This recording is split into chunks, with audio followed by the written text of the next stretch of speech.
Dirtipidum Bareskrim Polri Brigjen Andirian Jayadi menyampaikan motif dibalik pembunuhan Brigadir J. Dalam konferensi pers yang digelar di Mako Brimob Polri, Cimanggis, Kota Depok, Andi mengatakan bahwa tersangka Irjen Ferdisambo emosi setelah mendengar laporan dari sang istri. Dalam keterangannya, tersangka FS atau Ferdisambo mengatakan bahwa dirinya menjadi marah dan emosi setelah mendapat laporan dari sang istri Putri Chandrawati.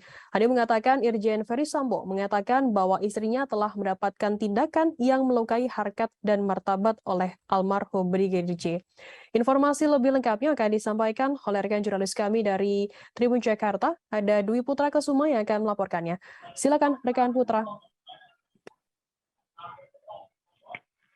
Baik, selamat siang Firda dan juga Tribuners. Bisa saya sampaikan bahwa pada Kamis 11 Agustus 2022 malam, polisi akhirnya menguak motif dari kasus pembunuhan Brigadir J yang dilakukan oleh mantan Kadif Propam Polri Irjen Ferdisambo.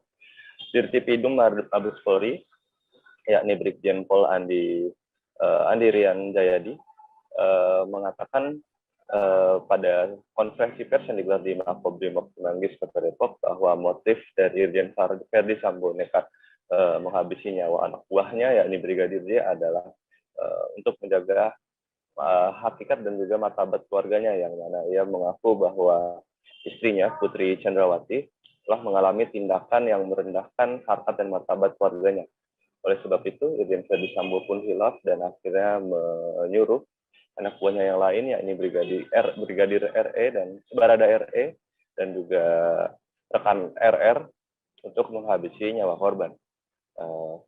Selain itu, informasi yang saya terima juga terkini bahwa Komnas HAM akan melakukan pemeriksaan terhadap Barada E dan juga Irjen Ferdisambo di Makobrimob pada sore nanti. Namun belum diketahui pukul berapa untuk kepastian datang dari pihak Komnas HAM memeriksa keduanya.